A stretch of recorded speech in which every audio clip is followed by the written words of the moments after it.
Hi, everybody. So it seems like I'm going to be doing Wednesdays in school because I keep running out of time at home before I have to leave. I don't know why. Um, but that's okay. So, luckily, the internet is working and I can use the program that I like again. I mean, it's not super snazzy, but it's very simple to use. I mean, it's like 2 clicks and you're recording, and then it uploads to Google Drive. What is not to like? So, I have 5 books to talk about today. And I was thinking about like what the difference is between this year and last year. And one of the things that is obviously different is that there's a whole bunch of extra stuff that we don't get to do this year, both you and us, the teachers. Um, there's no sports, at least not yet. No after school activities, drama, the musical, all of that jazz. And I'm assuming some of the stuff that you do in your home life as well is maybe not happening. You know, I know some travel teams or summer leagues like took place this summer, but maybe not all of them, or other social groups or activities. And one of the places that I know kids really um, enjoyed, but also like it was good for them. They needed it sometimes. Was the Safe Spaces group that we had, and that was a place where anybody could come, and it didn't matter who you were or what you thought. It was just a place for you to be yourself. So I got inspired by that, and I have 5 books about people mostly, but also some animals, trying to find a safe place. Um, so let's get started. The first book I have is called Okay for Now, which sounds like maybe somewhere in the book things are maybe not so okay. So this is about Doug Switek, and he's got some issues. Not he doesn't have issues, but he's got some problems that he has to deal with. So his dad is not always the best guy. Um, and he just up and moves the family to this new town where Doug doesn't know anybody, and the life at home is not super great, and he is just trying to survive and find a safe place. And one of the places he finds is the library, and he finds someone to be there with to feel safe. So it's a really good book. And Gary Schmidt, I talked about him before with Pay Attention Carter Jones with The Butler. He's really good with like contemporary teen.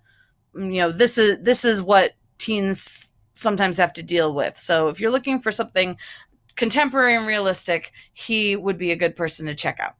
Okay. And then we're going to rewind a little bit and go back, 70 years or so to World War II. I know lots of you love historical fiction, especially about wars. This isn't about the war so much. There's not really a whole lot of fighting, but it is about people trying to find safety. And if you've been paying attention at all in your history class, even if you haven't studied it formally yet, you should know that during World War II, one of the populations that most was looking for safety was the Jewish population. Although that was not exclusive. There were other populations of people, other kinds of people that were targeted. But by, as far as numbers go, that was definitely the largest group. So this is about a village in France. I think it's right over the German border, like Germany and France are next to each other. It's right inside the French side of the border, and it's high in the mountains, and nobody really knows about it unless you live there or grew up there. I think some of you have probably lived in a place like that you didn't know existed unless you've actually been there. I did. And they take on the task of hiding Jewish neighbors, Jewish friends, and eventually anybody who can find them. Word gets around. But unfortunately, word getting around to the people who need safety means there's a chance that word gets around to the people who are trying to find them, as is what happens. So, eventually the Gestapo, the Nazis, they get wind of this, and they come to the village to find out who all of the scoundrels are. There we go. There's the S. Doing this backwards does not always work. Who all the scoundrels are who are hiding the people that they want. All right, and then we're gonna transition a little bit to a story about a girl, but also a story about a primate. Okay. I'm not sure if bonobos are. I don't know if they're their own thing. I'm not a science teacher. And I've never claimed to be. Science is not my best subject. But definitely they are primates. I'm pretty sure about that. So Sophie her mother works for a bonobos sanctuary in the Democratic Republic of Congo. And if you're not familiar with that part of the world, it's not the safest place to be. There is a lot of conflict. Doesn't mean everybody there is bad and horrible involved in the conflict, but especially for people who aren't from the Congo, like outsiders, like Sophie and her mom, it can be very dangerous, even if you're there doing something helpful or useful, like saving bonobos. So Sophie goes to visit her mother at the sanctuary, and she ends up running into a baby bonobos, which is probably the most adorable thing ever. You'll have to Google it and look for pictures, because we could all use some cuteness these days. And when she gets there, it's relatively stable at the moment, but that does not last for long. And eventually Sophie and her baby bonobos, whose name is Otto, they have to run away. Basically, they have to run away and hide and try to find a sanctuary, because the actual sanctuary that they were in is no longer safe. So how do you do that when you're a teen with a baby bonobo? I'm just going to say bonobos, because I don't know if it's a gorilla or a monkey or what. A baby primate that you have to take care of.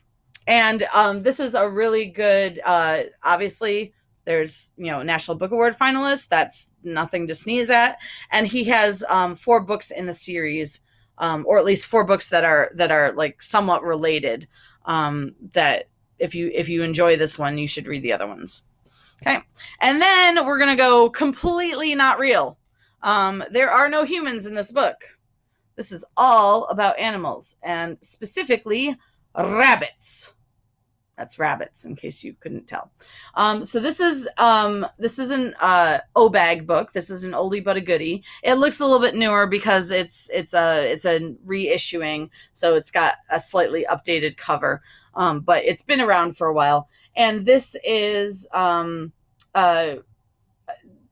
a classic. A lot of your teachers may have grown up reading this. Definitely in England, they probably grew up reading this, because Richard Adams is British, and he won the equivalent of the Newbery in England, which is the Carnegie Medal, because Andrew Carnegie was Scottish, so by definition he was part of Great Britain and the UK. So yeah. So anyhow, this is about a warren of rabbits, which is a group of rabbits, and they get kicked out of their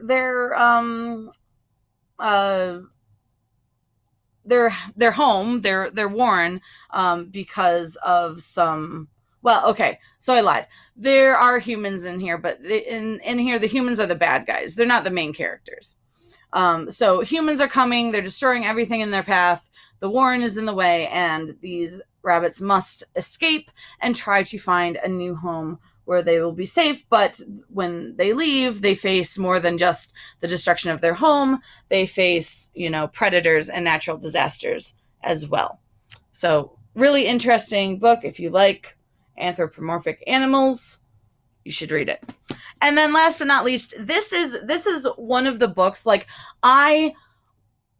I would love to be a fly on the wall if this actually happened. And I like it so much. I have 2 copies of it in the library. So if you want to read it, you can, one of you can get it, and then somebody else can get it too. This is about a book, this is a book about a group of 6 kids. They come from kind of all different areas of life, and it's very much like the Safe Spaces group, except one big thing: no adults allowed. Okay. So these 6 kids, they go in a room, they sit in a circle, they talk about whatever they want, and there are no adults.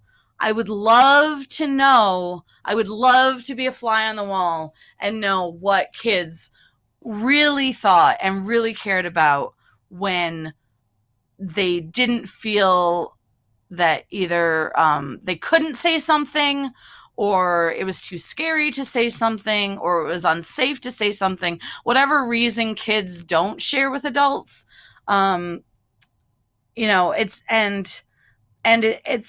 difficult. It's difficult to be a teacher and have kids who won't share, because all we really want to do is help. Granted, sometimes the way we can help is not the way kids want us to help, or not the way kids think we should help, but we do our best. And sometimes there are things that we have to do, like legally or morally, that we can't just like do what you want. There are certain guidelines for being a teacher that have to be followed.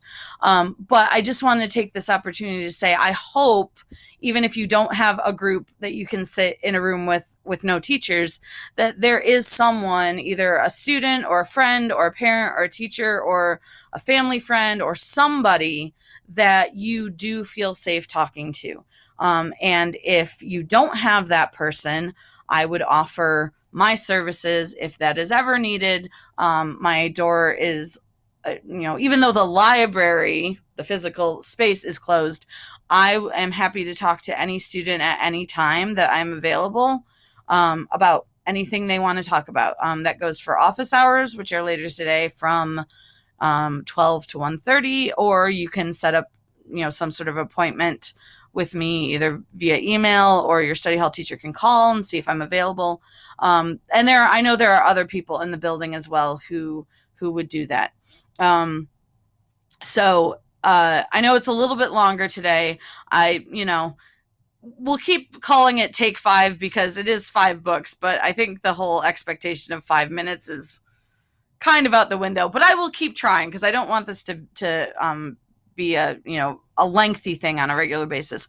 But I felt it was important to just put that out there, because times are crazy, our world is crazy, and by that I don't mean any mental health judgment. I just mean it's like there's no telling what's going to happen next. That's what I mean by crazy. So it's super important that everybody, adults, teachers, parents, students, dogs, cats, whatever, have a safe space, or at least have somebody that they can trust, that they can talk to.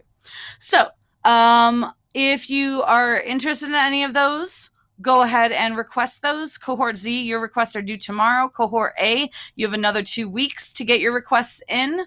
And so October 5th will be the next date I will I will get books to deliver to you the next day, on the 6th. And I've been having some technical difficulties with the website, so I'm gonna definitely try to get Monday and Tuesday, and now Wednesday's videos uploaded so you can watch them. I think that's it. Thank you for your patience for this very long video, and I will try to keep it short and sweet tomorrow. Bye.